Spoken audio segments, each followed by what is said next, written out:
Hey, I'm Eric Sauer and welcome back to my channel. Today I'm going to do something a little bit different. This is not going to be an episode of one track at a time. I don't have time to get a full edit done of a one track at a time episode. So instead I thought I'd try to do just a one shot shoot. Well, not really one shot. We've got a pedalboard camera today and we've got a little bit of B-roll of the amps that we'll get to. But I thought I'd just do a quick kind of tone talk. Yeah, let's call this tone talk with Eric Sauer.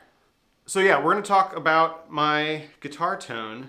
I'm going to go through the setup that I have in the room right now that I'm recording with. Just generally, the amps, the pedals, how I'm plugging into the interface. And then I thought I would go through and give just kind of an example, the guitar tone from my first episode, how I built that tone with this setup. So let's get into it. I'm going to start from the interface. So I have a 4-channel interface over there. It's the Behringer Euphoria 4-channel interface. So I've got for this setup, I'm using 3 channels. I'm using 2 for my 2 amps and 1 for overhead vocal mic. And coming out of the interface, first 2 channels, I have my 2 guitar amplifiers.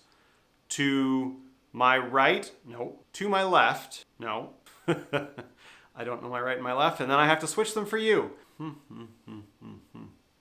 My left, their left. Okay, so the amp on the right, my left, your right, is a Vox AC15 C1. It's the normal 2-channel classic Vox AC15. I'm using the normal channel, and you know what? I should probably tune.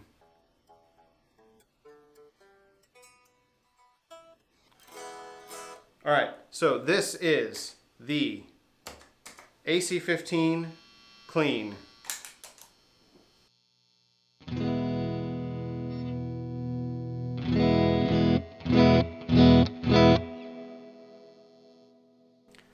As you can hear, there's quite a bit of heavy reverb on the AC15, and that it's going to sound very wet on its own, but when we add everything else, you'll hear why. So AC15 clean, and then to your left, my right, no, yes, my right, your left, is a Tweed Deluxe DIY kit that I built last summer. This is a kit that you can get from Truetone amps and basically build and hand wire yourself an amplifier, and this is based on the Tweed Deluxe 5E3 circuit from the mid 1950s, and on its own it sounds like this.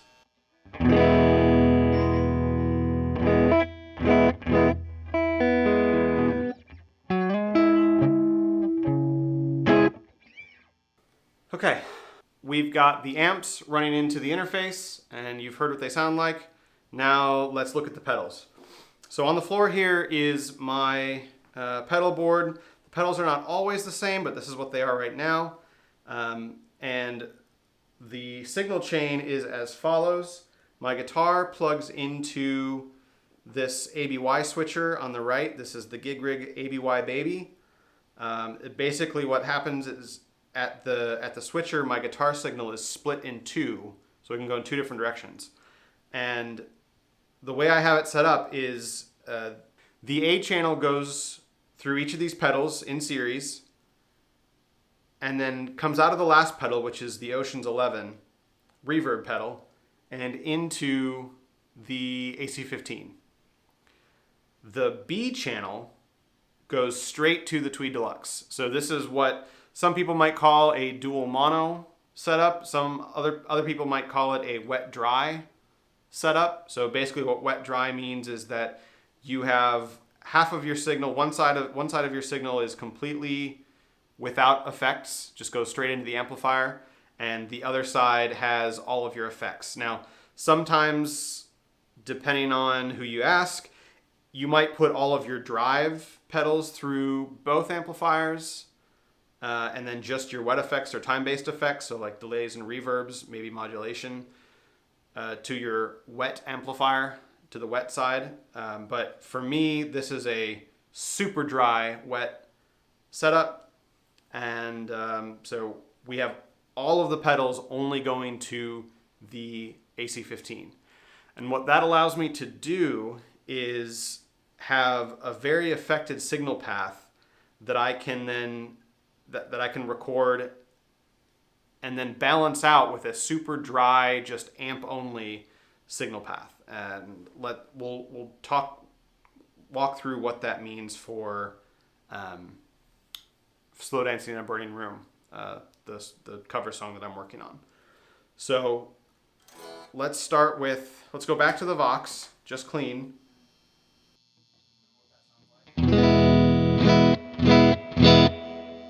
Okay, so just an amp with a lot of amp reverb. That's a spring reverb in the Vox that you hear.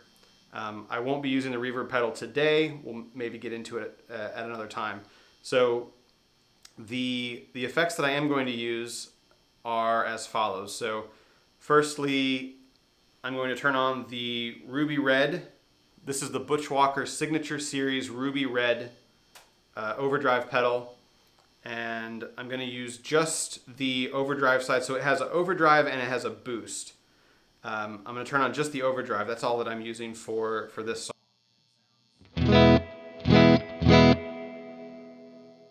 And it sounds like this.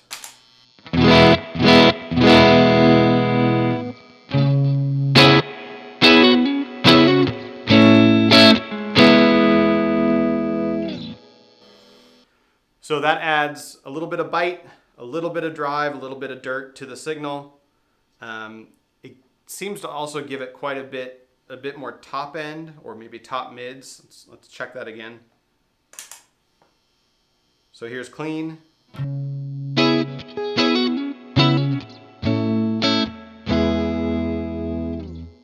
And here's with the pedal on.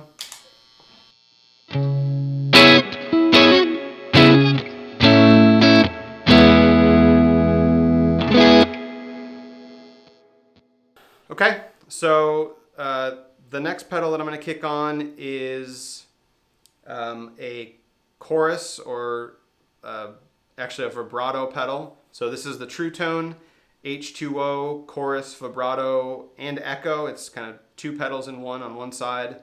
The left side is a chorus and vibrato pedal.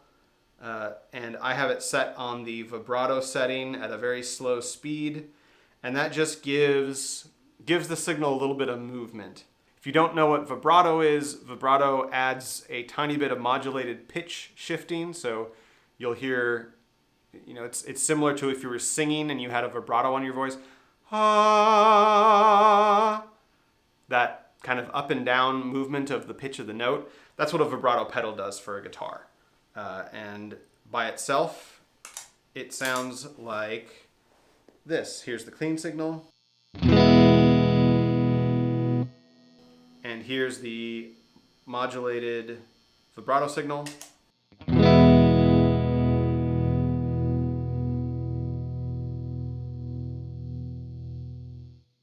You can hear that very slow up and down movement.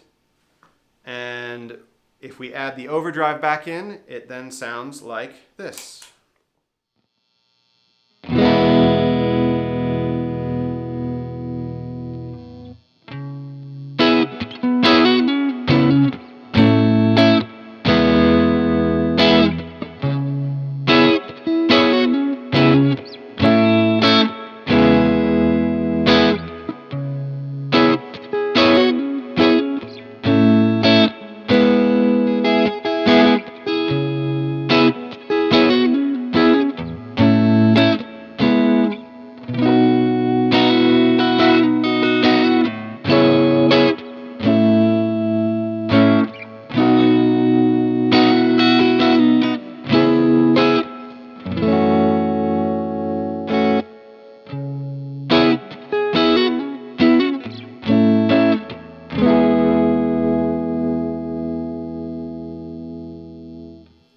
with the overdrive on, you can really hear that vibrato moving up and down, moving the pitch up and down. Oh, I should mention that I think I should check that. I believe I have some tremolo on as well. Yeah, I have a very slow tremolo on the AC15 as well. So that just gives the sound a little bit more movement. Tremolo, different from vibrato, while still giving that up and down movement. Tremolo modulates the volume, the amplitude of the signal. So it gets slowly louder and quieter with those waves instead of moving the pitch up and down. So I have both of those enabled on this amp. And again, it's a pretty heavily affected signal when you hear the amp on its own. But when we go back and add in the Tweed, which is a completely clean signal, the Tweed kind of gives it that cut through, just basically kind of balances everything out. And it also creates a nice different sound that we can use in some interesting ways. So let's go listen to just the Tweed again before we add them both together. So here's the Tweed Deluxe.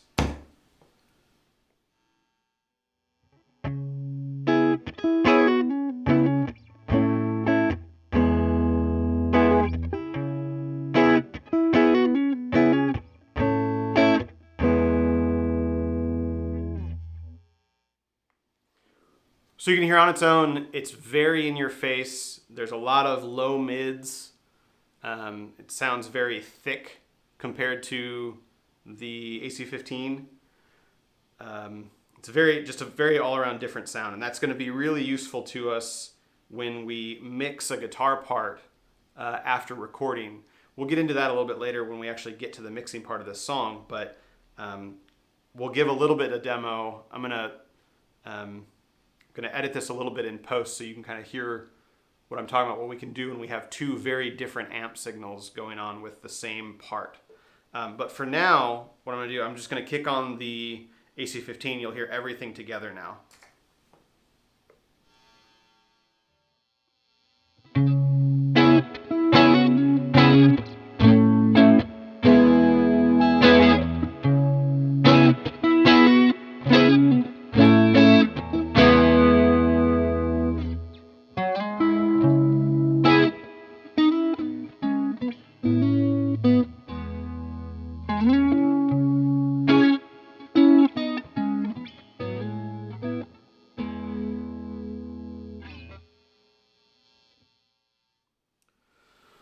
Okay, so that's both amps together. Now, when we have two amp signals going into two different channels, recording them simultaneously, what we can do that's super cool is we can use that to what producers call widening the stereo image. What that really means is just sending two different signals to your two ears. So this is especially effective if you're wearing headphones or if you have properly spaced stereo speakers, either computer speakers or stereo speakers. You'll really be able to hear this, but I highly recommend headphones for this, or you might not get the effect. But basically what we're going to do is we're going to take the input of one amplifier, the microphone on one amplifier, pan that hard left, and then pan the other amplifier signal hard right in my DW in Ableton. And when you do that, it will sound something like this.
Well,